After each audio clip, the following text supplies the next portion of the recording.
আজকের ভিডিওতে আমরা জানব রিকশাওয়ালার সঙ্গে এক পরীর কিভাবে প্রেম হয়েছিল এবং তাদের শেষ পরিণতি। আজকের ভিডিওটা অনেক ইন্টারেস্টিং হতে চলেছে, সেহেতু ভিডিওটা শেষ পর্যন্ত অবশ্যই থাকবেন। আসসালামু আলাইকুম বন্ধুরা, সবাই কেমন আছেন? সবাইকে স্বাগত জানাচ্ছি ভূত বাক্সের 26 নম্বর এপিসোডে। একে একে আমাদের চ্যানেলে অনেকগুলো ভিডিও আপলোড করা হয়েছে এবং আমাদের চ্যানেল আস্তে আস্তে গ্রো হচ্ছে শুধুমাত্র আপনাদের জন্য। বরাবরের মতো কণ্ঠে আমি আর যে ইমরান আপনাদের সঙ্গে আছি এবং আপনারা দেখছেন ভূত বাক্স। বেশি কথা বাড়াবো না, তার আগে বলে রাখি, আপনারা যদি আমাদের চ্যানেলটিকে সাবস্ক্রাইব না করে থাকেন তাহলে অবশ্যই সাবস্ক্রাইব করে রাখুন। তাহলে চলুন সরাসরি ঘটনায় চলে যাই। আমার নাম মাজিদ, আমি পেশায় একজন রিক্সা চালক। ঢাকা শহরে বেশ কয়েক বছর রিক্সা চালিয়েছি। আমি একটা জিনিস খুব বিশ্বাস করি, সেটা হচ্ছে কর্মের ফল। আপনি যদি ভালো কর্ম করেন তাহলে আপনার সঙ্গে সবসময় ভালোই হবে, আর যদি খারাপ করেন তাহলে সেই খারাপের ফল আপনি শেষ বয়সে গিয়েও পাবেন। সেটার বাস্তব উদাহরণ আমি এবং আমাদের এলাকার যে মেম্বার আছেন তিনি, সেই সাথে আমাদের এলাকার চেয়ারম্যানও বটে। কেন সেটা ঘটনার ক্রমে সমস্ত ঘটনা শুনলে তারপর আপনারা বুঝতে পারবেন। ঘটনাটি আমার সঙ্গে ঘটে 2019 সালের দিকে। ঠিক তখন আমি যখন ঢাকা শহরে রিক্সা চালাতাম। রিক্সা চালিয়ে অল্প কিছু টাকাই ইনকাম করতাম। খুব বেশি টাকা যে ইনকাম হতো এমন না, কারণ রিক্সাটা নিজের ছিল না। রিক্সা চালাচ্ছিলাম ঢাকা শহরে প্রায় 6 বছর যাবৎ। কারণ আমাদের যে বাড়িটা রয়েছে সেই বাড়িটা একদম দরিদ্র এবং খুবই খারাপ রকমের। সেখানে আমাকে থাকলে বাড়িতে তো আর খাবার জুটবে না, যার কারণে জীবিকার তাগিদে অনেক আগেই ঢাকা শহরে এসেছিলাম রিক্সা চালানোর জন্য, মূলত কাজের সন্ধানে। কিন্তু এক ভাই আমাকে বলল যে রিক্সা চালা, এটাতে মোটামুটি ভালো ইনকাম আছে। যা ইনকাম হয় তা দিয়ে এইখানে খেয়ে বাড়িতে মা এবং ছোট বোনকে পাঠিয়ে মোটামুটি ভালোভাবেই চলে যায় আমার। আমি যখন ঢাকা শহরে এসেছিলাম তখন আমার বয়স 15-16 এবং তখন থেকে এখন পর্যন্ত মেহনত করে যাচ্ছি। আমার যে মালিক আছে তিনি বেশ খিটমিটে স্বভাবের। আমাকে মাঝে মধ্যেই নানান কারণে বকেন এবং সেই সাথে অনেক সময় টাকাও কেটে রাখেন। সব মিলিয়ে তার এইখান থেকে আমি অনেকবার চলে যেতে চেয়েছি, তবে সে শুরুতে আমাকে কাজ দিয়েছিল বিনা শর্তে এবং সেই সাথে সে আমাকে মোটামুটি ভালোবাসেন এমন না, তবে একজন কর্মচারী হিসেবে যতটুকু তার দায়িত্ব বর্তায় তিনি ততটুকুই করেন। সব মিলিয়ে আমি এখানে কাজ করছি বহু বছর যাবৎ। আমি সিদ্ধান্ত নিয়েছিলাম যে আমি বাড়িতে যাব, আর বাড়িতে আমার মা অসুস্থ ছিল, অনেকদিন বাড়িতে যাই না। বাড়িতে যাওয়ার পর আমার সঙ্গে এরকম একটা দুর্ঘটনা ঘটবে সেটা আমি কল্পনা করিনি। অবশ্য দুর্ঘটনা ঘটারই ছিল, কারণ অনেক বছর আগে থেকেই এটা নিয়ে আমাদের বাড়িতে বেশ ঝামেলা চলছিল। আমি বাড়িতে যাওয়ার উদ্দেশ্যে সেদিন সন্ধ্যার দিকে বাসে উঠলাম। আমাদের ওইদিকে যাইতে হলে সাধারণত সন্ধ্যার বাসেই যেতে হয়, সন্ধ্যার বাসেই সবাই যায়। আমি যেটা করলাম, বাসে উঠে বাড়ি দিকে রওনা দিলাম। আমার শুধুমাত্র সেই ছোটবেলার কাহিনীগুলো মনে হতে লাগলো যখন আমি বাসে ছিলাম, ওই মুহূর্তে আর কি। আমি যখন ছোট ছিলাম আব্বার হাত ধরে হাটে যেতাম, আব্বা বাজার করে নিয়ে আসতো। আর ছোটবেলায় দেখতাম মাঝে মধ্যে চেয়ারম্যান কাকা আর মেম্বার কাকা আমাদের বাড়িতে আসতো। বাড়িতে এসে আব্বাকে নানানভাবে শাসিয়ে যেত। আমাদের জমি জমা বলতে তেমন কোনো কিছু ছিল না, শুধুমাত্র একখানি জমি আর সেই সাথে আমাদের যে বসত ভিটা, সেই বসত ভিটাটা। ছোটবেলা থেকে শুনে আসছি যে আমাদের বসত ভিটা নাকি আমাদের মেম্বার কাকা এবং চেয়ারম্যান কাকার কাছে বন্দুক দেওয়া আর কি। আব্বা বন্দুক দিয়ে কি যেন করেছিলেন, সম্ভবত সংসারের কোনো কাজেই। তবে আব্বা খুব ভালো মানুষ ছিলেন, যার কারণে হয়তো তেনাকে সবাই ঠকিয়েছেন। সেই জমি, আমাদের যে একখানি জমি ছিল মাঠে, সেই জমিটুকুও চেয়ারম্যান সাহেব দখল করে নিয়েছে। আর বাকি যে বাড়ির জমিটুকু আছে সেই জমিও দখল করার জন্য সে উঠে পড়ে লেগে আছে। তাকে প্রত্যেক মাসে আমার টাকা পাঠাতে হয়, কিন্তু তারপরে বলে যে তার সুদ এবং আসল নাকি এখন পর্যন্ত শোধ হয়নি। এরকম করে অনেক দিন ধরেই টাকা পাঠিয়ে যাচ্ছি। আবার বাড়িতে এই জমি জমা সংক্রান্ত কি যেন ঝামেলা হয়েছে, আর বাড়িতে অনেক দিনও যাই না। মা অনেক চিন্তা করছে আমার জন্য। আমি বললাম আচ্ছা ঠিক আছে মা, আসছি। সেই সুবাদেই আমাকে বাসে উঠে দ্রুত বাড়ির দিকে রওনা হতে হলো। একদম ভোর সকালে আমি বাস থেকে নামলাম, নেমে আমাদের বাজার থেকে ভ্যানে করে আমাদের বাড়ি পর্যন্ত আসলাম। আমার মা হঠাৎ করে আমাকে দেখে আচমকা চমকে গেল। মা তখন বাইরে বসে কোনো একটা কাজ করছিল, তিনি দৌড়ে ছুটে আসলেন আমার দিকে। মা আমাকে ভীষণ আদর করতেন ছোটবেলা থেকেই, আর এখন তো আরো বেশি, কারণ এখন তাদের একমাত্র অবলম্বন এবং ভরসা হচ্ছে আমি নিজে। মা আমার কাছে এগিয়ে এসে বললেন, কিরে বাবা, তোর চোখ মুখ তো শুকাই গেছে কেন? আমি বললাম, মা চোখ মুখ শুকাবে না, এত কষ্ট করতে হয় সকাল থেকে রাত পর্যন্ত, ওদিকে লোনের টাকা দিতে হবে, তোমাদের সংসার খরচের টাকা, সব মিলিয়ে আমাদের বসবাসের জন্য তো এই বসত ভিটা ছাড়া আর কোনো জায়গা নেই। এটাও যদি চলে যায় তাহলে মাথা গোজার ঠাঁই আর কোথায় হবে বলো? সেই জন্যই তো কাজ করতে হচ্ছে। মা তখন আমার ছোট বোনকে বলল, ওরে ফাহিমা, তাড়াতাড়ি এদিকে আয়, তোর ভাই আসছে, খাবার দে। আমার ছোট বোন বেশ লক্ষ্মী, সব কাজে এক্সপার্ট, এবং সেই সাথে ওকে আমি পড়াশোনা করাচ্ছি। আমি নিজে পড়াশোনা করতে পারিনি, কিন্তু তাই বলে ওকে যে পড়াশোনা করাবো না এমনটা আমি কখনোই হতে দিব না। ও আমাকে জিজ্ঞেস করলাম যে, কিরে ভালো মতো পড়ছিস তো? ও বললো কি যে হ্যাঁ ভালো মতো পড়ছি। আমি যখন খাওয়া দাওয়া শেষ করে উঠে বসলাম, বারান্দায় বসে মার সাথে গল্প করছি, ঠিক তখনই মিলি আসলো। মিলি হচ্ছে আমার চাচাতো বোন। ছোটবেলা থেকেই আমাকে পছন্দ করে এবং আমার আশেপাশে সবসময় ঘুরঘুর করে। কেন জানি না ওর আমার প্রতি এত অ্যাফেকশন, সেটা আমি একদমই বুঝতে পারি না। আমাকে শুধুমাত্র আমি যখনই আসি তখনই ও এসে আমাদের বাড়িতে বসে থাকে। ওর খালি শুনতে পারলে হয়েছে যে আমি এসেছি, ওর সঙ্গে সঙ্গে দৌড়ে আমাদের বাড়িতে চলে আসবে। এবার মিলির দিকে তাকিয়ে দেখলাম মিলি বেশ খানিকটা সুন্দর হয়েছে। আমি বললাম, কিরে মিলি, এত সুন্দর দেখাচ্ছে কেন তোকে? তুই কি অনেক সুন্দর হয়ে গেছিস নাকি? মিলি তখন বললো কি যে, আরে না না, কি যে বলেন আপনি, সুন্দর হবো কিসের জন্য? আপনাকে খুব ভালো লাগতেছে দেখে, অনেকদিন পরে দেখলাম। আমি বললাম, আমার তো রূপ জ্বালাই নাই, আমাকে দেখে ভালো লাগবে কেন? মিলি তখন বললো, জানি না। মিলি প্রায় দুপুর 12টা পর্যন্ত আমাদের বাড়িতেই থাকলো। ও আমাকে দেখে রেখে এক টুকরোও নড়বে না, কারণ আমি জানি ও আমাকে পছন্দ করে মনে মনে। আমাকে অবশ্যই কথা কখনো বলেনি, তবে ওর হাব ভাব দেখলে বোঝা যায় ও আমার সমস্ত কাজ করে দিবে, আমার জামা কাপড় ধুয়ে দিবে, তারপর আমার জন্য রান্না করবে। মানে যে কোনো কাজ যদি করার প্রয়োজন পড়ে তাহলে ও খুব আগ্রহ নিয়ে আগে আগে বসে থাকে কি করার জন্য। তো যাই হোক, ওই দিন দুপুরবেলা আমি যখন পুকুরঘাট থেকে গোসল করে বাড়িতে ফিরলাম, আমি খেয়াল করলাম বাড়ির উঠানের উপর চেয়ারম্যান কাকা এবং সেই সাথে মেম্বার কাকা বসে আছে। চেয়ারম্যান কাকা বলতেছে যে, তোমার ছেলে কোথায়, মাজাদকে ডাকো। আমি এসে বললাম কি যে, কাকা কি হয়েছে, আসসালামু আলাইকুম। তখন কাকা বললো কি যে, কি হয়েছে মানে? তোমাদের টাকা সম্পূর্ণ শোধ না করলে বাড়ি ছেড়ে দাও। তোমাদের টাকা আমি কি বসে থাকবো নাকি? টাকা আমার লাগবে, সম্পূর্ণ টাকা দাও, আর নাহলে বাড়ি ছাড়ো। সেই কবে সুদ আসলের সেই 2 লাখ টাকা এখন পর্যন্ত দিতে পারো নাই। আমি বললাম, চাচা যান, আমার আব্বা তো নিছিলই মনে হয় 1.5 লাখ টাকার মতো, আর আপনারে এখন পর্যন্ত আমি 4 লাখ টাকার উপরে দিছি, আর সেই সাথে আপনি এখন আরও 2 লাখ টাকা চাইতেছেন। আমি কই থেকে দিব কাকা? আর আপনারা তো জানেন আমাদের আগের জমিটা মেম্বার কাকা তো নিয়ে নিছে, এখন এটাও যদি আপনারা নিয়ে নেন তাহলে আমরা মাথা গুঁজবো কোথায়? মেম্বার কাকা তখন চিল্লায়া বললেন কি যে, এই তোর জমি আমি নিছি মানে? তোর জমি তো আমার প্রাপ্য, তোর বাপে টাকা নিয়ে খাইয়া গেছে, আর আমি সেই জমি নিব না? আমার সেটা প্রাপ্য না, হক না, আমি নিব না সেটা? আমি বললাম, কাকা আপনারা আমাদের ছোটবেলা থেকে দেখছেন আমি কত কষ্ট করে আপনাদের টাকা শোধ করতেছি, অলরেডি 4 লাখ টাকার উপরে দিছি এই কয়েক বছরে, তারপরেও আপনারা যদি এরকম বলেন আমরা কই যাব? চেয়ারম্যান কাকা বললেন, এত কিছু বুঝি না বাপু, তুমি যদি এই বাড়িতে থাকবার চাও তাইলে আগামী 1 মাসের মধ্যে 2 লাখ টাকা ম্যানেজ করে তারপরে দিবা। কাকা তখন জানালো যে, আমি এত কিছু বুঝি না বাপু, আমার টাকা লাগবো মানে টাকা লাগবো। 2 লাখ টাকা যদি দিতে পারো তাহলে এই জমির উপর থেকে তোমাদের সমস্ত দায়ভার আমি তুলে নিব, ঠিক আছে? আমি বললাম, কাকা এরকম করেন না, আপনি তো জানেন যে আমার ইনকাম নাই, আমি সাধারণ রিক্সা চালক, ঢাকা শহরে রিক্সা চালাই। আপনি যদি এরকমটা বলেন তাহলে আমি টাকা আনবো কোথা থেকে? আর আমি যদি ঘর থেকে বের করে দেন তাহলে থাকবো কোথায় আমরা? ওনারা চিল্লাপাল্লা করে বললেন, তোরা কই থাকবি সেটা তোরা জানিস, এটা তো আমার দেখার বিষয় না।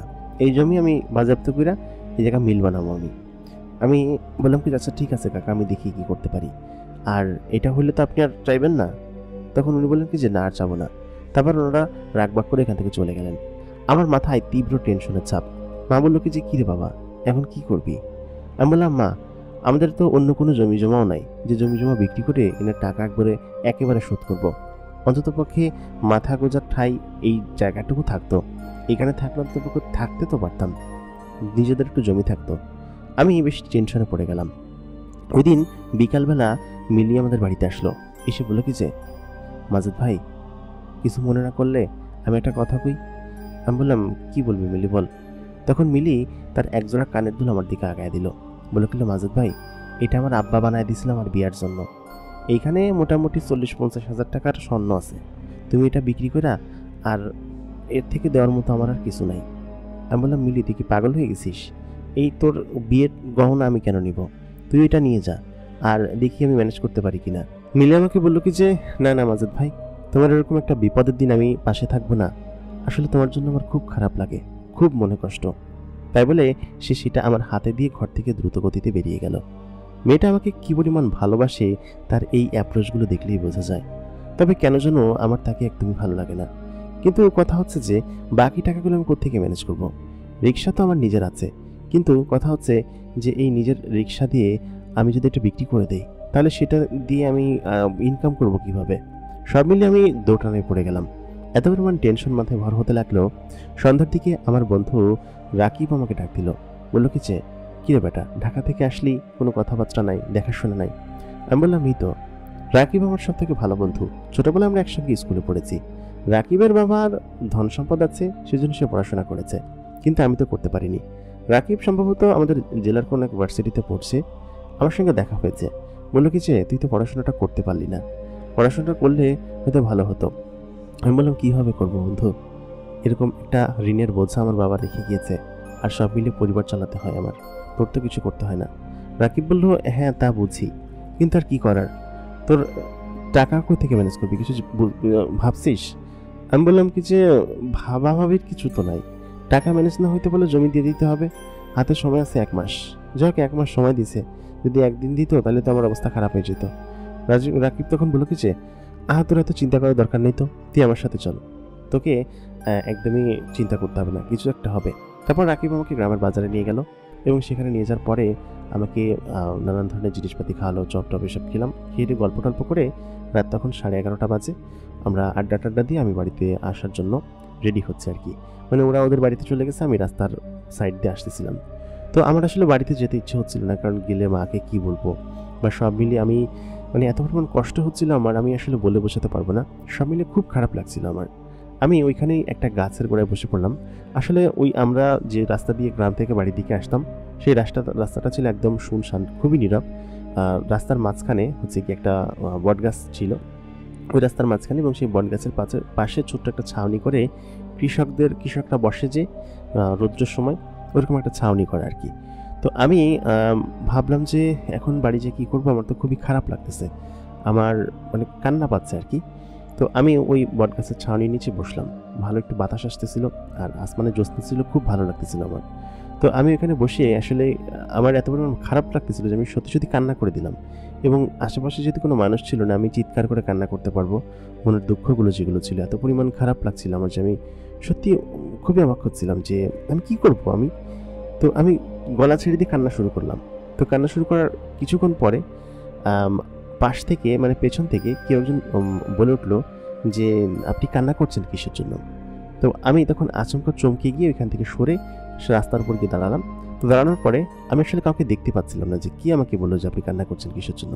তো আমি বেশ খানিকটা ভয় পেয়ে বললাম কি যে, কে এখানে, কি বললো কথা? আসলে ওইখানে তো মানুষ আসার কথা না, আর বিশেষ করে একটা মেয়ে মানুষের কণ্ঠ পেলাম। মেয়ে মানুষের পেছন থেকে এরকমভাবে ডাক দিবে ওই ছাউনি ঘরের ভিতর থেকে, কীভাবে সম্ভব এটা? তো আমি ভয় পেয়ে পেছনে সরে গেলাম আর কি। তো আমি তখন আবার জিজ্ঞেস করতে লাগলাম, কে এখানে, কি কথা বলছে? তো সেই মেয়েটা আর কোনো জবাব দিচ্ছিল না, কোনো কণ্ঠর স্বর আসছিল না। তো আমি ভয় পেয়ে পেছন দিকে সরে আমি বাড়ির দিকে রওনা দিব। ঠিক তখনই বললো কি যে, এই যে শুনছেন, আপনি কান্না করছেন কেন, কি হয়েছে আপনার? তো আমি তখনও তাকে দেখতে পাচ্ছিলাম না। তো আমি তখন ভয়ে তাকে জিজ্ঞেস করলাম, আপনি কে? আপনাকে তো আমি দেখতে পাচ্ছি না, আপনি কোথা থেকে কথা বলছেন? তো ওইটা বলার পর সেই বটগাছের যে পেছন সাইডটা ছিল, পেছন সাইড থেকে আচমকা সাদা জামা পরা একটা জিনিস আমার দিকে বেরিয়ে আসলো, আমার কাছাকাছি। তো জ্যোৎস্নার আলোতে তার সাদা শরীরের অবয়বটা দেখা যাচ্ছিল। তো সে যখন আমার সামনে বেরিয়ে আসলো, তো তখন আমি তাকে দেখে খুব ভয় পেয়ে গেলাম। তো ভয় পেয়ে আমি সেখান থেকে দৌড় মারলাম। তো সেটা আসলে কী ছিল আমি ওই দিনকে রিলেট করতে পারিনি, ক্যাচ করতে পারিনি। আমি খুব ভয় পেয়ে একটা চিৎকার মেরে ওইখান থেকে দৌড়ে চলে আসি। আসলে এরকম যদি ভয় পাওয়ার মতো কোনো একটা জিনিস আপনি আপনার সামনে দেখেন, তাহলে তো ভয় পাবেনই, তাই না? তো আমি সেখান থেকে ভয় পেয়ে দৌড়ে চলে আসি চিৎকার করতে করতে। তো এখান থেকে আমাদের বাড়িটা খুব বেশি দূরে ছিল না। বাড়িতে এসে আমি আসলে হাঁপাতে থাকি এবং চোখে মুখে পানি দিয়ে ঘরে যাই। তো আম্মা তো তখন আমার জন্য জায়গা রয়েছে, বলছে কি রে বাবা, এত দেরি করলি কেন? আমি বললাম, আম্মা তোমরা ঘুমায় যাও, আমার জন্য জায়গা রয়েছে কিসের জন্য? তো আমি খাবার খাইলাম, খাবার খেয়ে নিজেই সব কিছু ঢাকা দিয়ে বারান্দার রুমে ঘুমিয়ে পড়লাম। আমাদের ঘরটাও তো খুব একটা ভালো ছিল না, এক প্রকার উপরে ছিল হচ্ছে মোটামুটি টিন দেওয়া, আর চারিপাশে হচ্ছে পাটকাঠির বেড়ার একটা ঘর ছিল। তো এখানে বারান্দায় শুইলাম। তো রাত্রেবেলা আচমকা আমি একটা স্বপ্ন দেখলাম। স্বপ্নটা এমন ছিল যে আমার পায়ের কাছে সেই অদ্ভুত সাদা দেখতে জিনিসটি এসে দাঁড়িয়ে আছে, ভূতের মতো জিনিসটি, এবং সে আমাকে বলতেছে যে কী হয়েছে আপনার, কী হয়েছে? তো আমি তখন লাফতে উঠে পড়লাম। উঠে পড়ার কিছুক্ষণ বাদেই আমার কানে ফজরের আজানের স্বর ভেসে আসলো। তো আমি উঠে পড়লাম, আর তো ঘুমানো হবে না। তো ওই সময় ঘুমোতে উঠে নামাজ পড়ে আশপাশটা একটু হাঁটতে বেরোলাম যে কীভাবে কী করা যায়। তো ওই দিনও সারাদিন আমার ওরকমভাবে কেটে গেল। তো এর পরের দিন সন্ধ্যার দিকে আমি ক্যানালের পাশ দিয়ে আসতেছিলাম, আমাদের হচ্ছে গিয়ে ওই ক্যানালের ওই পাশটা গেছিলাম একটা কাজে। তো সেই কাজ শেষ করে আমি ক্যানালের পাশ ধরে আসতেছিলাম। আমাদের আবার যে ক্যানাল বা খালের যে পাড়টা, ওই খালের পাড়টা বেশ শুনশান, আশেপাশে কোনো বাড়িঘর নেই, বেশ নীরব একটা জায়গা।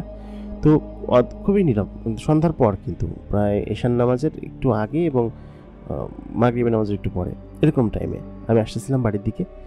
তো তখন আমি লুঙ্গি পরা, ওই টাইমে আমি খেয়াল করলাম যে কেউ আমাকে পেছন থেকে আবার ডাক দিল, বললো কি যে এই যে শুনুন। সে একটা মেয়ে কণ্ঠ। আমি পেছন দিকে ফিরে তাকালাম, তো এখান থেকে যে বাড়িঘর খুব বেশি একটা দূরে এমন না, দূরে বাড়িঘরের আলো জ্বলা দেখা যাচ্ছে। তো আমি তখন পেছন ফিরে তাকালাম, পেছন ফিরে তাকিয়ে দেখি আমার থেকে 7-8 হাত দূরে একটা মেয়ের অববায় দাঁড়িয়ে আছে, মেয়ে মানুষ। কালকের মতো এরকম সাদা ড্রেস না, তবে আজকে একটু ভিন্ন ড্রেস পরা, সূর্যের চন্দ্রের আলোতে তাকে খুব সুন্দর দেখা যাচ্ছে আর কি। তো আজকে কেন যেন আমার ভয় লাগছিল না। আমি তার দিকে যখন তাকালাম, তার চেহারাটা স্পষ্ট বোঝা যাচ্ছিল যে সে একটা মেয়ে, এবং পেছন থেকে আমাকে ডাক দিল যে এই যে শুনছেন। আমি তখন পেছন ফিরে তাকালাম, তাকে বললাম কি যে কি আপনি, এবং আপনি কি চাচ্ছেন আমার কাছে। একটু ভয়ে ভয়ে বললাম, ভয় না পাওয়ার কোনো কারণ নেই। তো তখন সেই মেয়েটি আমার কাছে এগিয়ে আসলো। মেয়েটির গায়ে একটা অদ্ভুত রকমের সুন্দর পারফিউমের ঘ্রাণ ছিল।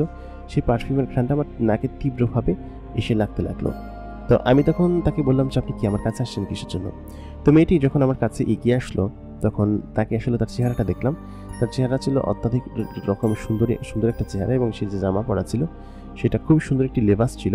এরকম লেবাস পরা আমি আমার আগে কখনো দেখিনি কোনো মেয়েকে, আমাদের এলাকায় বিশেষ করে ঢাকা শহরেও এরকম লেবাস কখনো দেখিনি। তো তখন সে আমাকে বললো যে আপনি কালকে কান্না করছিলেন কিসের জন্য, কি হয়েছে আপনার। তো আমি তখন বললাম যে আমি কান্না করছিলাম কি সেটা জেনে আপনার কী লাভ, আর আপনি কে, আপনাকে দেখে মনে হচ্ছে অনেক বড়লোক ঘরের মেয়ে, আপনি এখানে কি করছেন, আপনি আমার সঙ্গে থাকলে অন্য কেউ দেখলে আপনাকে খারাপ ভাববে, এরকমটা আমি বলতে লাগলাম। তখন সে একটু মুচিয়ে হাসলো, এসে বললো কি যে আমাকে খারাপ ভাববে কে, খারাপ ভাবার মতো কোনো সুযোগ নেই, কারণ আমি এই জগতের কেউ না।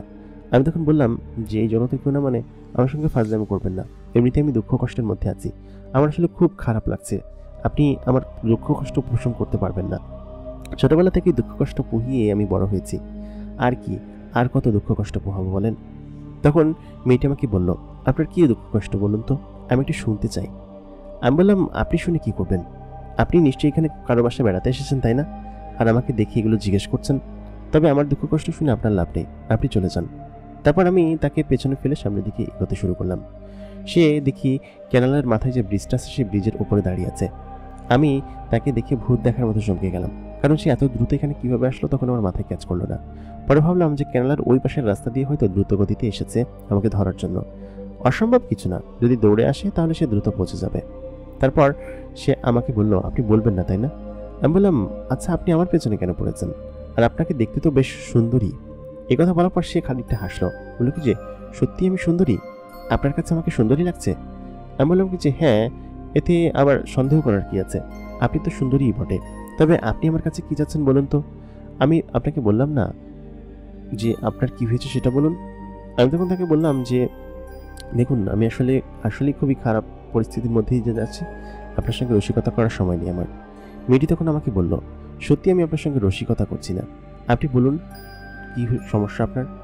আমি বললাম, আচ্ছা ঠিক আছে, আপনি যদি এত করেই জানতে চাচ্ছেন তাহলে আপনাকে বললে যদি আপনার মন খুশি হয় তাহলে আপনাকেই খুশি করি, তাছাড়া তো আর কি করব। তখন সে খুব আগ্রহ নিয়ে আমার কথা শুনতে লাগলো যে একটা মানুষ কিসের জন্য কান্না করছে।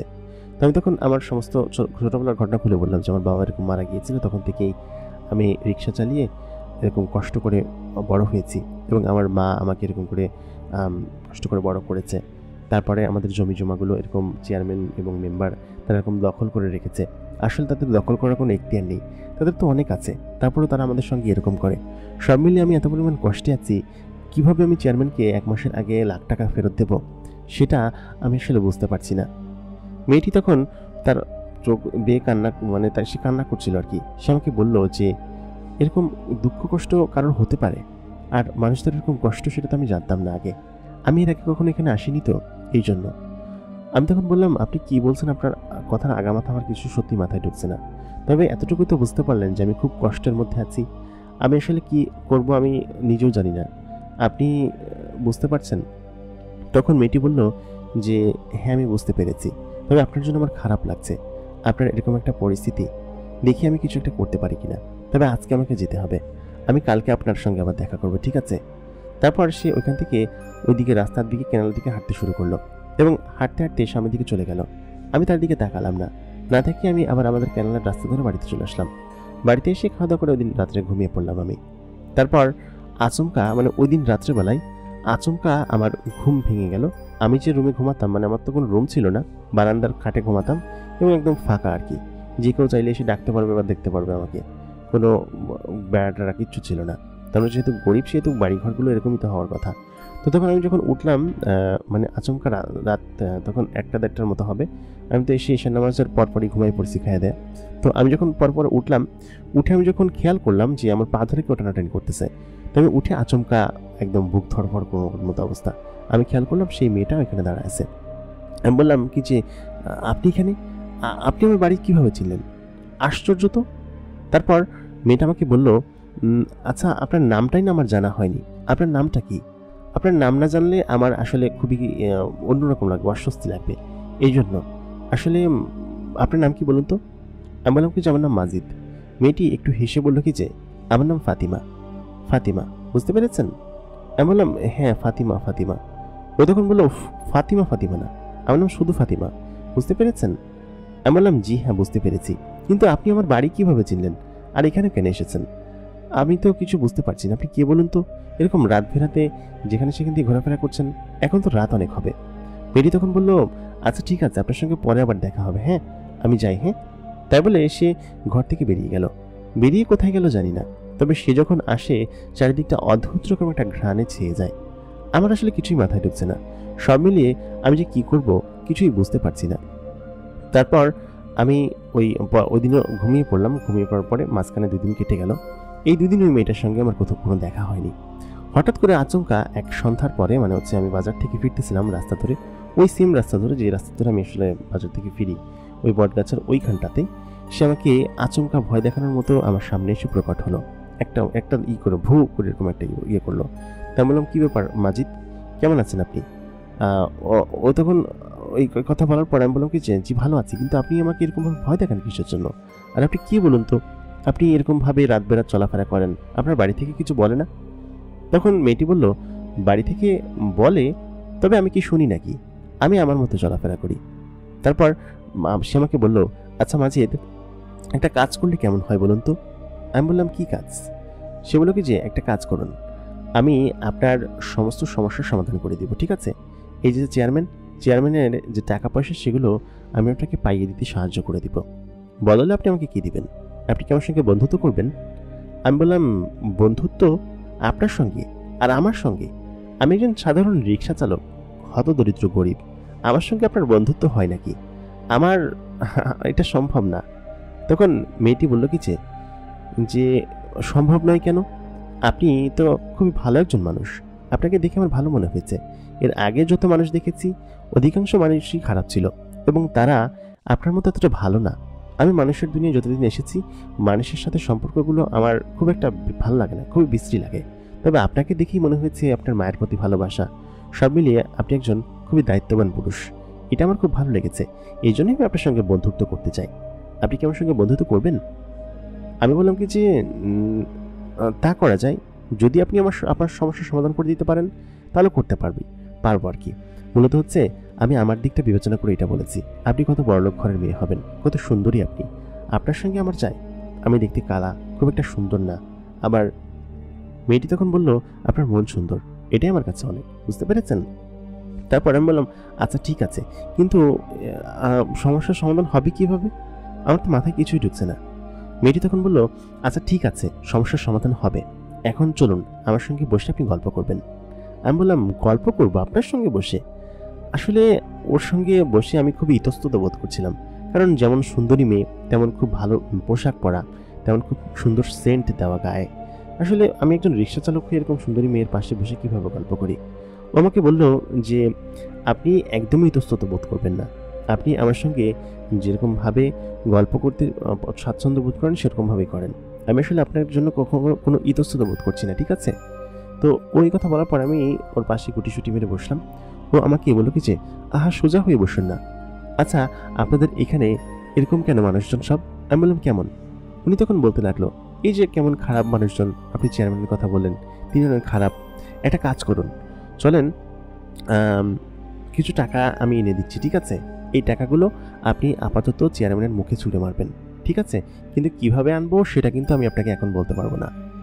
আমি তখন বললাম, আচ্ছা ঠিক আছে, সেটা না হয় না বললেন, তবে কিভাবে আনবেন? আপনার টাকা আমি শোধ দিব কিভাবে?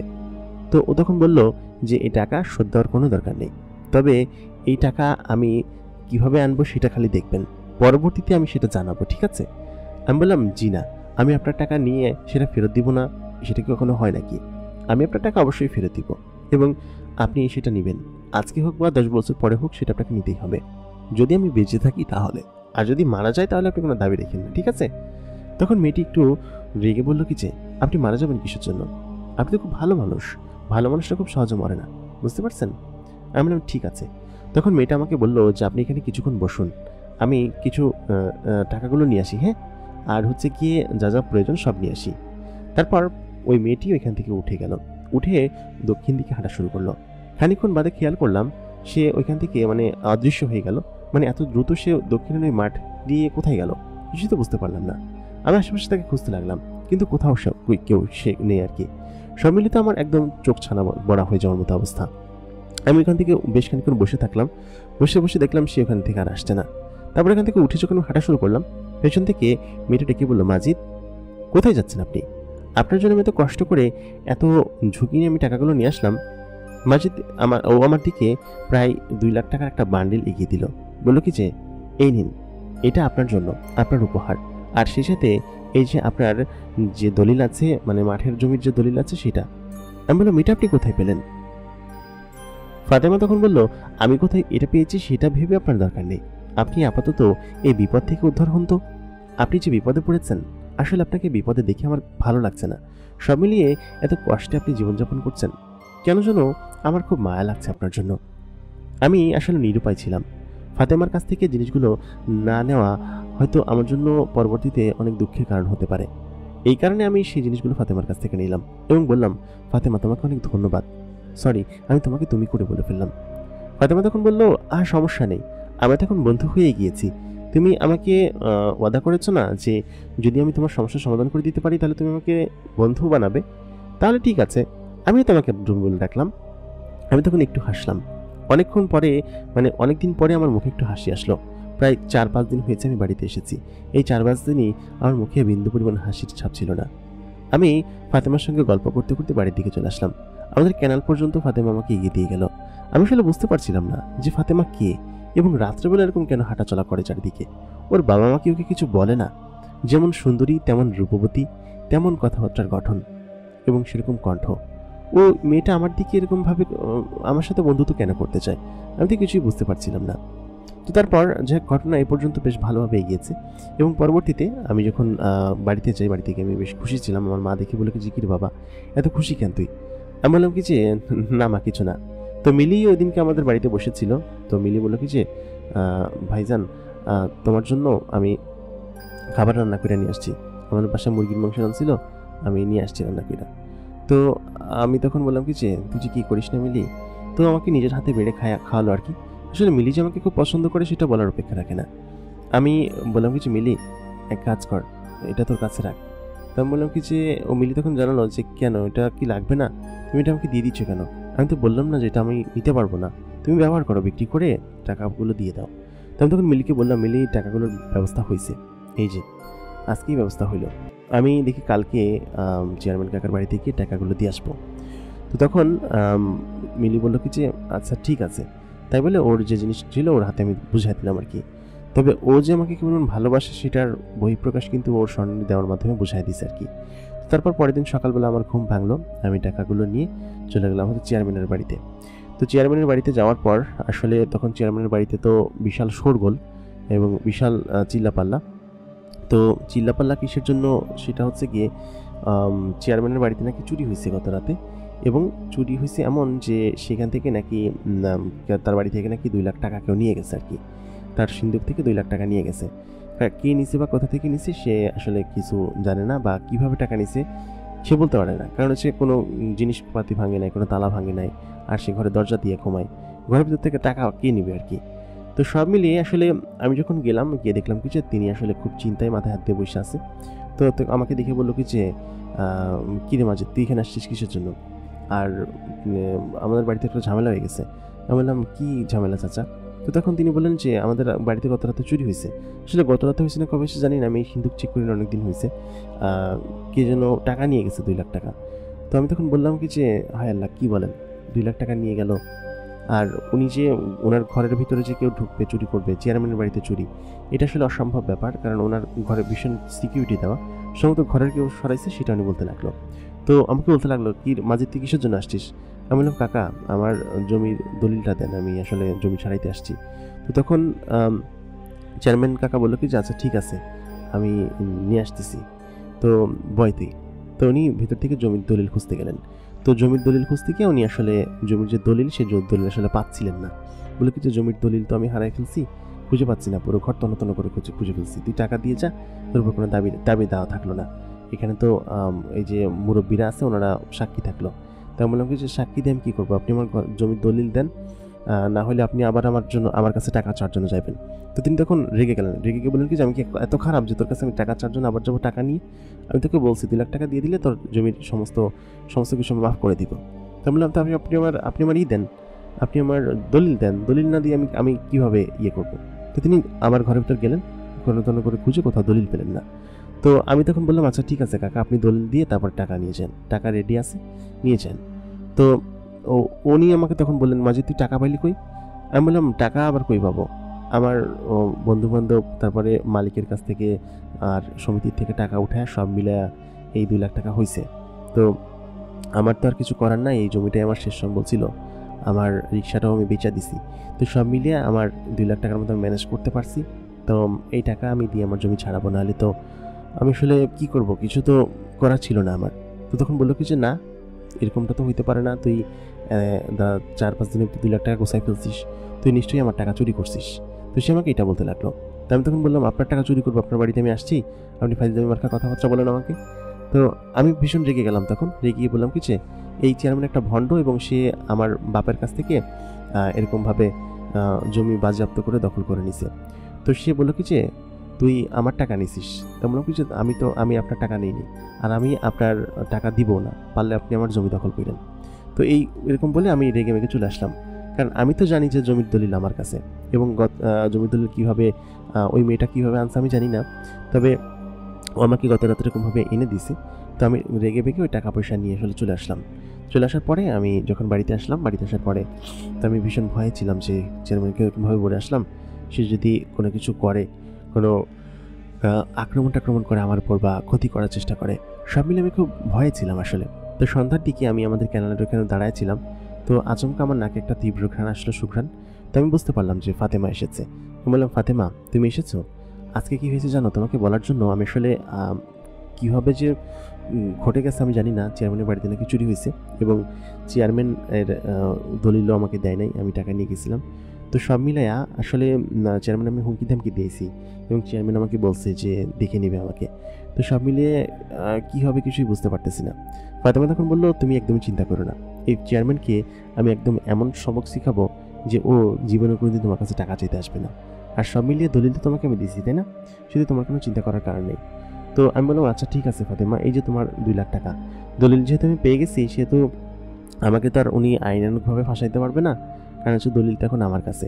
আর সব মিলিয়ে ওনার লোন শোধ আর কি, ওনাকে আমি বলতে পারবো যে আমি টাকা দিয়ে দিছি। আসলে তো ওনাকে আমি অনেক টাকা দিছি, যা পাইতে তার থেকে 2-3 গুণ বেশি দিছি আমি, কিন্তু তারপর অনেক টাকা চাইছে। তো সব মিলিয়ে ফাতেমা বললো কি যে হ্যাঁ সেটা অবশ্য ঠিক, তবে আমি দেখি চেয়ারম্যানের 12টা আজকে বাজায় ছাড়বো। তো তখন ওই দিন ও হচ্ছে গিয়ে চলে গেল এখান থেকে, কথা বলে। তো ও টাকাগুলো নিল না, বললো কি যে এগুলো তুমি তোমার কাছে রাখো, যখন দরকার হবে তখন আমি নিয়ে যাবো। তো আমি নিয়ে আমার ঘরের যে সিন্দুক ছিল সেই সিন্দুকের ভিতরে রাখলাম, একটা ট্রাঙ্ক ছিল সেই ট্রাঙ্কের ভিতরে রাখলাম। তো আমি ঢাকা যাওয়ার জন্য সিদ্ধান্ত নিলাম যে ঢাকা চলে যাব। তো ঢাকা যাওয়ার আগে আসলে কি হয় না হয়, চেয়ারম্যানের আশায় আসছি, তিনি যদি কোনো হুমকি দামকি করে তো বাড়িঘর তো ভাঙতে আসে। তো সব মিলিয়ে আসলে এরকম একটা পরিস্থিতির মধ্যে দিয়ে ঢাকা এখন যাওয়াও ঠিক হবে না। তো আমি হচ্ছে কি থাক বললাম কি যে আরও কয়েকদিন থাকবো আমি। তো এই কয়েকদিনের মধ্যে আমার প্রত্যেক দিনই প্রায় ফাতেমার সঙ্গে দেখা হয়েছে। ও প্রত্যেক দিনই আসে এবং গল্প করে। তো গল্প করে এবং চলে যায়। মানে ওর কথা হচ্ছে যে আমার সঙ্গে গল্প করতে হবে এবং আমার সঙ্গে বসে থাকতে হবে। তো ও কেন যে আমার সঙ্গে থাকতো মিশতো সেটা আমি বুঝতাম না আসলে। আসলে বোঝারও কোনো অবকাশ নেই। কারণ ও হচ্ছে গিয়ে একটা বড়লোক ঘরের মেয়ে, আর আমাকে তো আমার মাথায় বারবার একটা জিনিস ঘুরতো যে ও দলিলগুলো কোথায় পেল? তাহলে কি ও চেয়ারম্যানের বাড়ির কেউ? ওকে তো আমি চেয়ারম্যান বাড়িতে কখনো দেখি নাই। তাহলে কি কোনো চেয়ারম্যানের মেয়ে বা আত্মীয়স্বজন হবে এমন কোনো কিছু? কারণ এটা না হলে তো ও আসলে টাকা বা আমার যতটুকু ধারণা যে ও চেয়ারম্যানের বাড়ি থেকে এই জিনিসগুলো নিয়ে আসছে। কিন্তু ওকে তো আমি কখনো দেখি নাই। ওকে ভাবলাম যে আজকে আমি ফলো করবো ওকে। তো ও যখন চলে যাবে আমি আড়ালে লুকাইলাম। আমি খেয়াল করলাম যে ও হচ্ছে কি ক্যানেলের রাস্তা ধরে যাচ্ছে। তো আচমকা আমার পায়ে যেন কি ফুটলো, আমি নিচের দিকে তাকালাম, শব্দ করলাম না। নিচের দিকে তাকিয়ে ন্যানো সেকেন্ডের মধ্যে আমার উপরে তাকাইছি, দেখি কিছু মেয়েটা নাই, চলে গেছে কোথায়, ফাতেমা নাই ওখানে আর।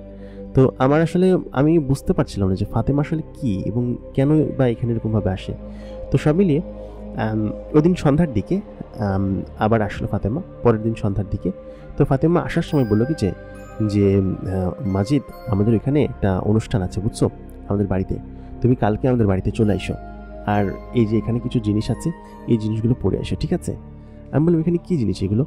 তো ও তখন বললো কি যে তুমি বাসায় যেয়ে দেখো, ঠিক আছে? আর বাসায় যেয়ে দেখে তারপরে তুমি কালকে রাত্রে ওই ব্রিজের উপর আমার সঙ্গে দেখা করো রাতের 10টার পরে, হ্যাঁ? আমি বললাম আচ্ছা ঠিক আছে ফাতিমা, আমি তোমার সঙ্গে দেখা করব।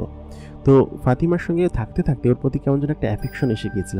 আমার অন্যরকম একটা অনুভূতি কাজ করতো ওর প্রতি, আমার খুবই ভালো লাগতো আমার। তো তখন ফাতেমার কথা বলার পর আমি ওইটা নিয়ে বাড়িতে চলে গেলাম। ওইটা নেওয়ার পরে বেশ খানিকক্ষণ গল্প করেছি আমি ওর সঙ্গে, হেঁটে হেঁটে মাঠের দিকে ওদিকে হেঁটে হেঁটে গল্প করেছি। তো ওর সঙ্গে গল্প করতে আমার প্রত্যেকদিন ভালো লাগতো। কেন ভালো লাগতো আমি জানি না, তবে এটাকে কি অনুভূতি বলে সেটাও আমি বলতে পারবো না। তবে ওকে না দেখতে পারলে আমার জন্য কেমন খারাপ লাগতো প্রায় দিনই আর কি। প্রায় দিনই ওর সঙ্গে গল্প করছি, কথা বলছি প্রায় 10-12 দিন ধরে। এই 10-12 দিন ওর প্রতি এত পরিমাণ অ্যাফেকশন তৈরি হয়ে যাবে, ও প্রায় অনেক এমনও হয়েছে যে সারা রাত জেগে আমি ক্যানেলে বসে ওর সঙ্গে গল্প করেছি, ওর সঙ্গে কথা বলেছি। ওর হাসি, ওর সব কিছু এত ভালো লাগে। ওকে কিন্তু আমি রাত্রে ব্যতীত অন্য কোনো সময় দেখিনি। আমার আসলে সব কিছু মিলিয়ে কেমন যেন খটকা লাগতো যে ও কে, কোত্থেকে আসে, রাত্রেবেলা কেন এরকমভাবে বাইরে থাকে, ওকে কি কেউ কিছু বলে না? তো সব মিলিয়ে ওই দিন যখন আমি কাপড়গুলো নিয়ে বাড়িতে চলে আসলাম, আমি কাপড়গুলো আমার বিছানার উপর রেখে, ও বলেছিল 10টা বাজে ওদের এখানে একটা অনুষ্ঠান আছে, সেখানে যেতে হবে।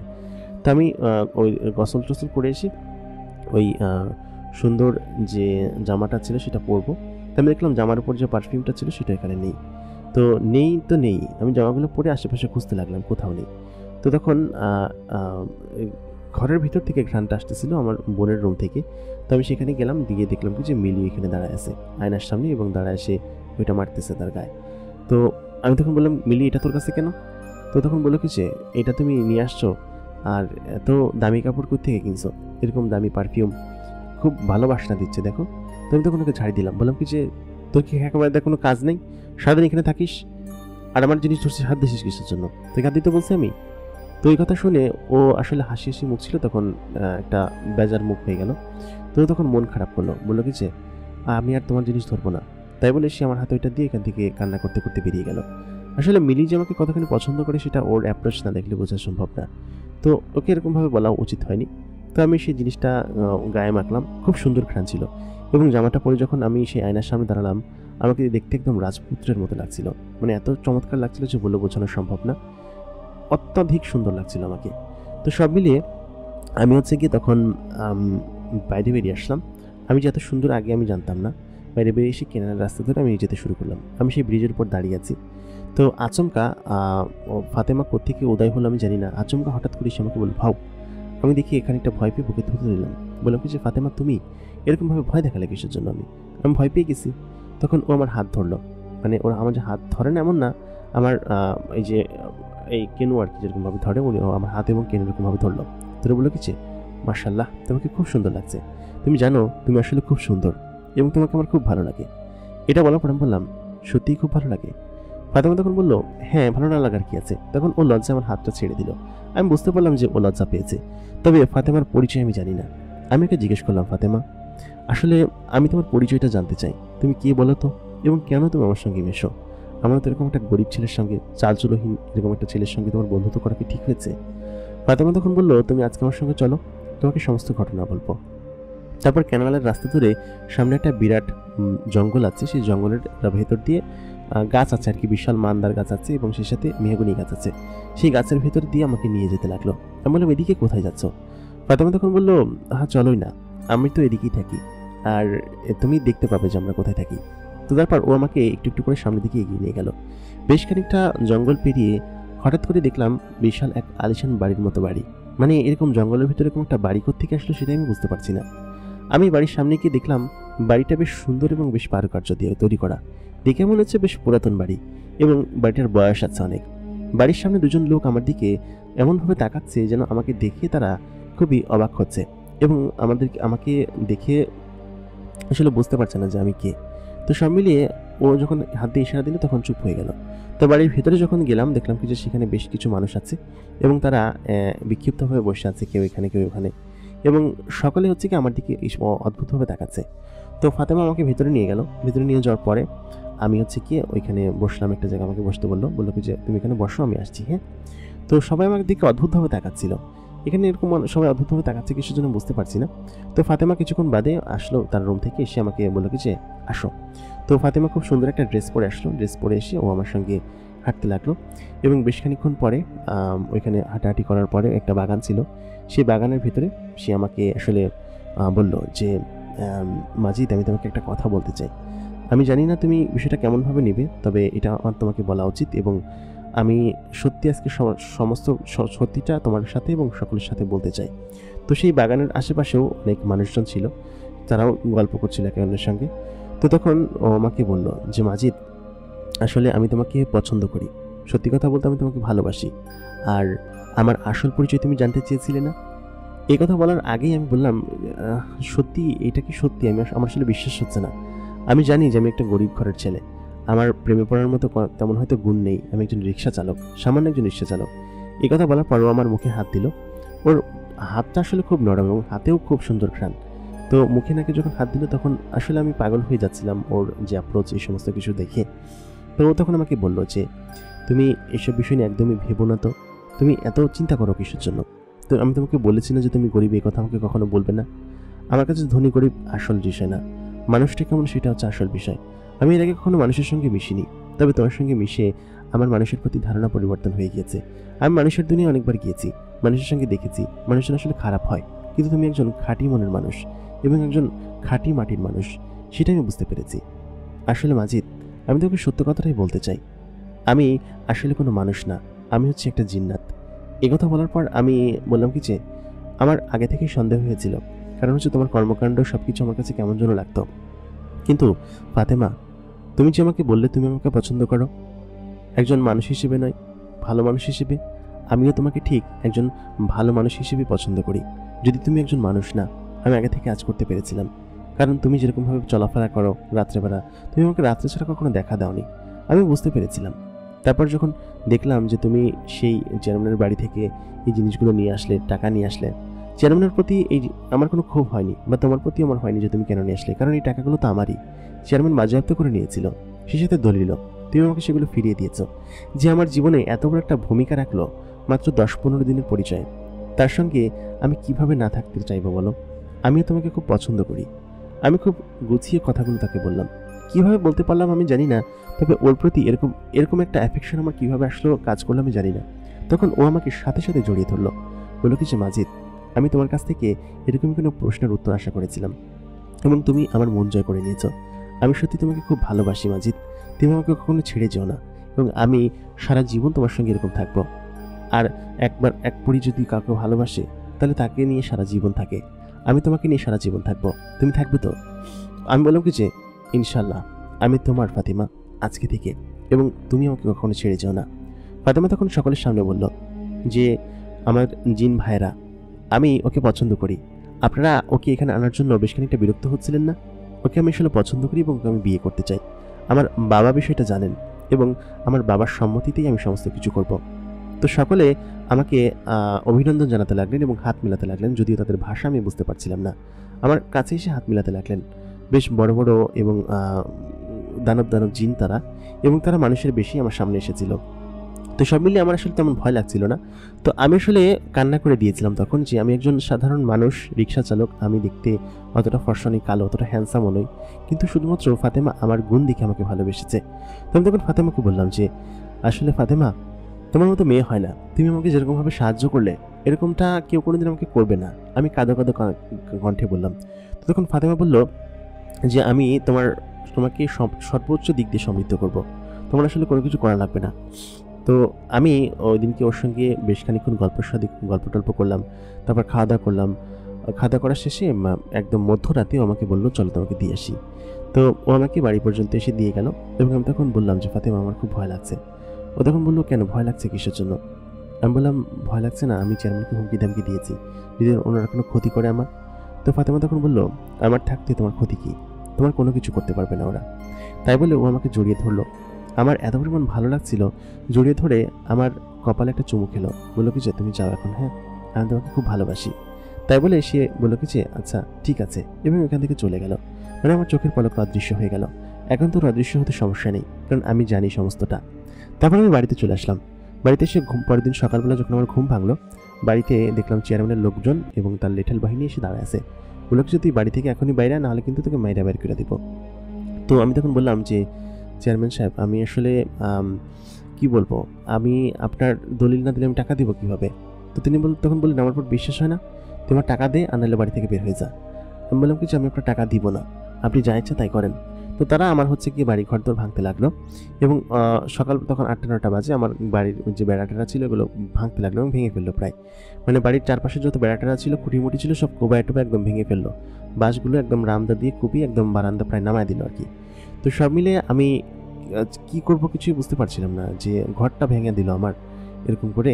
তো আমি সারাদিন মন খারাপ ছিল আমার, আর ও তো সন্ধ্যার পরে ছাড়া আসে না, দিনের বেলা তো আসবে না। তো সব মিলে সন্ধ্যার পরে যখন ওর সঙ্গে আমার দেখা হলো, ও আমার মন খারাপ দেখেই বুঝতে পারলো যে কী হয়েছে। তো ও আমার বাড়িতে আসলো, বাড়িতে এসে দেখলো যে এই অবস্থা। তো তখন বললো কি যে চলো ওর সাথে চলো, চেয়ারম্যানের বাড়িতে যাবা, তাকে হুমকি দিয়ে আসবা এবং এই বাড়ি ঘর ঠিক করার টাকা তুমি তার কাছে চাইবা, আর যদি না দিতে পারো তুমি কেস করবা, কি লিগাল ওয়েতে, আমি সমস্ত কিছু দেখবো। তো ও এসব বিষয়ে জানতো কীভাবে আমি জানি না। তো আমাকে সঙ্গে সঙ্গে চেয়ারম্যানের বাড়িতে নিয়ে যায়, আমি তার বাসায় ওইখানে গিয়ে চিল্লাচিল্লি করি। তো তিনি চেয়ারম্যান সাহেব কোনো পাত্তা দিলেন না, বললেন কি যে যা ইচ্ছা তাই কর গিয়ে। তো এরপরে শুরু হচ্ছে আসল তাণ্ডবটা এমন যে মানে চেয়ারম্যানের বাড়ি ঘর দূর আচমকা ভাঙতে শুরু করলো আর কি। ইট পাথরগুলো একা একা খসে পড়তে লাগলো এবং কেউ যেন হাতুড়ি দিয়ে তাদের ঘর বাড়ি সমস্ত কিছু পিটাচ্ছিল এবং মুহূর্তের মধ্যে তার কয়েকটা দেয়াল একদম গুড়িয়ে দেওয়া হলো আর কি। মানে কীভাবে কী করলো জানি না, এবং চেয়ারম্যানকেও মারধর করা হলো। তো সব মিলে কে করতেছে আসলে এটা সম্পূর্ণ অদৃশ্যভাবে করা হচ্ছে। তো তখন আমি ফাতেমাকে বললাম, ফাতেমা থামো, আমি আসলে এটা চাই না, তুমি এটা করো না। তো ও তখন থামলো, ওর যে জিন বাহিনী নিয়ে আসছিল সেই জিন বাহিনী থেমে গেল আর কি। থেমে গিয়ে বললো কি যে ওকে ভয় দেখালো চেয়ারম্যানকে, যে চেয়ারম্যানের বাচ্চা, যদি আর কোনোদিন মাজাদের কোনো ক্ষতি করার চেষ্টা করছিস তাহলে তোর খবর আছে। এই কথা বলার পর চেয়ারম্যান ভয় পেয়ে গেল আসলে, এবং বুঝতে পারলো যে মাজাদের সঙ্গে নিশ্চয়ই কোনো পার্শ্বরেরই কোনো কিছু আছে এবং যারা কিনা মাজাদের হয়ে এরকমটা একটা কাজ করছে। তো তারপর ওই দিন রাত্রেবেলা আমি তো বাড়িতে চলে আসলাম। আমি আসলে খুবই মন খারাপ ছিল, নিজের ঘরটুকু যেটা ছিল সেটাও ভেঙে চুরে ফেললো। তো এখানে এলাকায় সবাই দেখছে যে ঘরটার সব ভেঙে ফেলছে এবং ঘর ভাঙার যে একটা রেশ সেটা তো থেকেই যায়। সারাদিন মানুষজন দেখছে ঘরের অর্ধেক প্রায় অবকাঠামো একদম ভেঙে পড়ছে, ঘরের ভিতরে যেসব মালামাল ছিল। তো আমি বেশ দুঃখী ছিলাম। তো আমার ঘরটা এরকমভাবেই ছিল। আর ফাতেমা তখন আমাকে বললো যে তুমি একদমই চিন্তা করো না, তোমার এই বাড়িতেই, এই জায়গায় যে জায়গা আছে এই জায়গায় আমি নতুন ঘর করে দিব। আমি তখন বললাম, ফাতেমা তুমি করবা কিসের জন্য, তুমি তো আমার জন্য অনেক কিছু করছো, আর কত করবা? তো ফাতেমা আমাকে বললো যে দেখো মাজিদ, আমি তোমাকে খুব ভালোবাসি, এটা তুমি খুব ভালোভাবে জানো। তোমার দুঃখ কষ্ট আমি বরদাস্ত করতে পারবো না। আর তোমার এরকম একটা খারাপ কিছু হয়েছে, তোমার ঘর নেই, তুমি ঘুমাইতে পারতেছো না, বারান্দায় একদম ফাঁকা ময়দানে ঘুমাইছো, এটা তো দেখে আমার ভালো লাগবে না। তো তখন মাজিদ বললো কি যে তুমি এক কাজ করো, তুমি তোমার মা এবং বোনকে নিয়ে আজকে আমাদের এখানে থাকো, হ্যাঁ, আর কালকে থেকে তুমি এখানে থাকো, কালকে সমস্ত কিছু আমি তৈরি করে দেবো। তো তারপর আমি আসলে কিছু করার ছিল না, আমি ওই দিনকে ফাতেমার সঙ্গে মায়ের পরিচয় করে দিলাম, বললাম কি যে ফাতেমা, আমি ওকে খুব পছন্দ করি এবং ও আমাকে পছন্দ করে, আমরা অনেকে ভালোবাসি। তো তখন গিয়ে এই কথা আবার ওই মিলি শোনে আর কি। ফাতেমা তখন আমাদের বাড়িতে ছিল, মিলি তখন শোনে এই কথা, শুনে আসলে খুব কান্না করে এবং কান্না করে কিসের জন্য সেটা তো বুঝতেই পারতেছেন। তারপর হচ্ছে আমার যে বোন ছিল, বোন হচ্ছে গিয়ে ও তখন বলে কি যে ভাবি তো অনেক সুন্দর। আসলে অনেক সুন্দর ছিল ফাতেমা, বলে বোঝানো সম্ভব না যে কত সুন্দর ছিল। তো মিলি তো তার মন ভেঙে গেল এই ঘটনার পরে। ও তখন ওর পরবর্তীতে আমাদের বাড়িতে আর আসতো না। তো তখন ফাতেমা হচ্ছে কি আমার মা এবং বোনকে নিয়ে গেল ওদের বাড়িতে। তো ওদের বাড়িটা তো খুব ভালো বড়, যেহেতু ওরা জিনেদের বাড়ি, ওরা চাইলে যে কোনো কিছু করতে পারে। তো সেখানে নিয়ে ওরা ওকে রাখলো এবং ওই দিন রাত্রেবেলা প্রায় সারা রাতে আমি মিলির সঙ্গে বসে গল্প করলাম, ওর হাত ধরে ওর কোলে মাথা রেখে এখানে গল্প করছিলাম। তো এই এক রাতের ভিতরে যেরকম একটা ঘটনা ঘটতে পারে সেটা আসলে অকল্পনীয় বিষয় ছিল আমার জন্য। মানে বিষয়টা এমন হলো যে আমি পরের দিন যখন বাড়িতে গেলাম, বাড়িতে গিয়ে সত্যি আমি দেখে অবাক, মানে এটা কিভাবে সম্ভব। আমাদের বাড়ির যে চারপাশটা, ওই চারপাশটা খুব সুন্দরভাবে বাঁধা হলো এবং বেঁধে দোতলা খুব সুন্দর একটা ইটের বাড়ি তৈরি করা হয়েছে এবং এত চমৎকার, মানে ওই যে পাথরের ইট আছে না, আগের কালের আমলে যে বিল্ডিংগুলো বানাইতো ওইরকম পাথরের ইট দিয়ে এক রাতের মধ্যে জিনেরা এই ঘরটা তৈরি করছে এবং এত চমৎকার ঘর হয়েছে যে কেউ দেখলে তাকা থাকবে। এটা আসলে মানুষের দ্বারা কোনোদিনই সম্ভব না এক রাতের ভেতরে করা। ওইটা দেখে আমি সাথে সাথে মাথায় হাত দিয়ে বসে পড়ি। তো আশেপাশের এলাকার সবাই দেখে অবাক যে এক রাতের ভিতরে এরকমটা কীভাবে হলো, এরকমটা কীভাবে সম্ভব আসলে। তো সবাই দেখে অবাক এবং পুরো গ্রামে ছড়াছড়ি হয়ে গেল আশেপাশে, শুধু গ্রামে না পুরো ইউনিয়নে এবং পুরো উপজেলা ছড়াছড়ি হয়ে গেল যে অমুক জায়গায় এক রাতের ভিতর বাড়ি হয়ে গেছে। তো সব মিলিয়ে ওনারা সবাই দেখতে আসলো বাড়িটা। তো তখন আমাকে সবাই জিজ্ঞেস করতে লাগলো যে এক রাতের ভিতরে এরকম বাড়িটা হলো কীভাবে। তো আমি তখন কাউকে কিছু বললাম না, কারণ মানুষের নজর লাগা একটা খারাপ বিষয় আছে। তো আমি কাউকে কিছু বলিনি এবং ওই দিন হচ্ছে কি ওই বাড়িতে আমরা উঠি, আমার মাটা সহকারে। আমার মা খুব খুশি ছিল এবং ফাতেমার প্রতিও খুব খুশি ছিল। ফাতেমাকে বলে যে তুমি খুব ভালো মা। তারপর ফাতেমাকে চুমু খাইলো, আদর যত্ন করতে লাগলো সব কিছু।